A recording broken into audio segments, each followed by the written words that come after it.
New India सहकारी बँकेच्या 122 कोटींचा घोटाळा झाल्याचं समोर आलं। या प्रकरणी आतापर्यंत 4 जणांना अटक करण्यात आली। मात्र या घोटाळ्यात बँकेतील अनेकांनी आपले हात ओले केल्याचं समोर आलंय। वाटेल तशी कर्ज वाटली गेली आणि जे सगळ्या अकाउंट्स सादर करायचे असतात, बॅलन्स शीट सादर करायची असते, त्यातही मोठे घपले झाले। बघूयात या संदर्भातला हा खास रिपोर्ट। न्यू इंडिया कोऑपरेटिव्ह बँकेवर रिझर्व्ह बँक घोटाळ्याच्या सुरज कथा पोलीस तपासात उघड होतात। 122 कोटींच्या घोटाळ्याचे धागेदोरे बँकेचे अध्यक्ष हिरेन भानू आणि उपाध्यक्ष गौरी भानू यांच्यापर्यंत पोहोचलेच। विशेष म्हणजे ना बँकिंगचा अनुभव ना डिग्री, तरीही अभिमन्यू भोयन यांना सीईओ नियुक्त केल्याची माहिती आर्थिक गुन्हे शाखेच्या तपासातून पुढे आली आहे। कुणी लुटली न्यू इंडिया बँक। बँकेचा माजी महाव्यवस्थापक हितेश मेहता यांना फरार आरोपी अरुणाचलमचा मुलगा मनोहर मारुतवारला 50 कोटी रुपये दिलेत। अरुणाचलम यानं 50 कोटींपैकी 33 कोटी रुपये 2 खासगी ट्रस्ट मध्ये जमा केले होते। बँकेचे अध्यक्ष हिरेन भानू गौरी भानू दाम्पत्याला 28 कोटी रुपये मिळाले। भानू दाम्पत्यांना घोटाळ्यातील पैसा विविध कंपन्यांमध्ये फिरवल्याची माहिती आहे। हिरेन भानू गौरी भानू दोघांविरोधात लुकआउट नोटीस जारी झाली आहे। भानू दाम्पत्याचे दोनही पुत्र कुणाल आणि करण हे सुद्धा परदेशात पसार आहेत।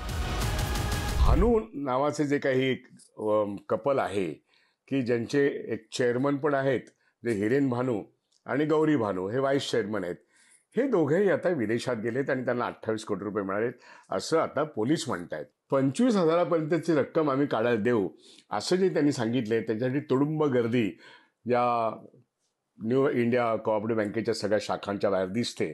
मूळ प्रश्न असा आहे, ही बँक जगणार का संपणार? 12 फेब्रुवारी रोजी आरबीआयने केलेल्या तपासणी दरम्यान अधिकाऱ्यांना बँकेच्या रोख रकमेच्या नोंदींमध्ये तफावत आढळून आली। विशेषतः प्रभादेवी शाखेच्या तिजोरीतून 112 कोटी रुपये तर गोरेगाव शाखेच्या तिजोरीतून 10 कोटी रुपये गायब झाल्याचं स्पष्ट झालं।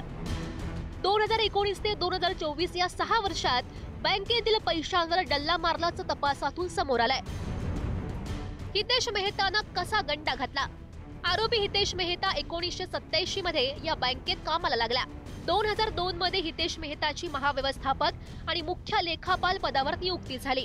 पदाचा गैरवापर करत हितेश मेहताकडून बँकेला 122 कोटींचा गंडा घालण्यात आला। कोविड काळात रक्कम काढण्यास सुरुवात केली। बँकेच्या ठेवीदारांचे पैसे बेकायदेशीरपणे कर्ज देण्यासाठी तो वापरत होता। प्रभादेवी येथील शाखेतील तिजोरीतून 112 कोटी तर गोरेगाव शाखेतील तिजोरीतून 10 कोटी काढले। 122 कोटींपैकी 70 कोटी धर्मेश पौन याला दिल्याचं तपासातून समोर आलं। 122 कोटी रुपयांच्या गैरव्यवहारातून सीईओ अभिमन्यू भोयनला सुमारे 1 कोटी मिळालेत। एकूण 10 कोटी कॅश शिल्लक आहे। 120 कोटी कॅश पळवण्यात आलेली आहेत। एवढा मोठा गुन्हा या देशात पहिल्यांदाच चक्क ट्रेझरीमध्ये हात घालून पैसे काढणे असा गुन्हा घडलेला आहे। त्याच्यामध्ये रिझर्व्ह बँक ऑफ इंडिया नामानिराळे राहू पाहते आणि 4 लोकांना का 5 लोकांना का 6 लोकांना पकडलं, ह्याच स्टोरीज या माध्यमातून येत आहेत। मुख्य गुन्हेगार या ठिकाणी रिझर्व्ह बँक ऑफ इंडिया लोकांचे पैसे देणार की नाही हाच खरा मुद्दा आहे। आणि दर आठवड्याला एक कोऑपरेटिव्ह बँक बंद करणारी ही रिझर्व्ह बँक ऑफ इंडिया या न्यू इंडियामध्ये त्यांच्या स्वतःच्याच एकूण निष्काळजीपणामुळे ही बँक आता लयाला जाते अशी परिस्थिती आहे।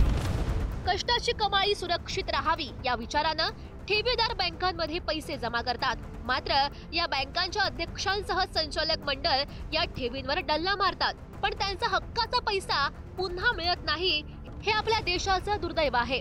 सर्व कायदे नियम असून सुद्धा त्यातून पळवाटा काढण्याचं काम बँक आणि नियामक संस्थांच्या पातळीवर राजरोसपणे सुरू आहे। मात्र हे घोटाळे राजकीय आशीर्वादानं होतात का या अनुषंगानं सुद्धा तपास होणं आवश्यक आहे। रिद्धेश हातीम, पुढारी न्यूज, मुंबई।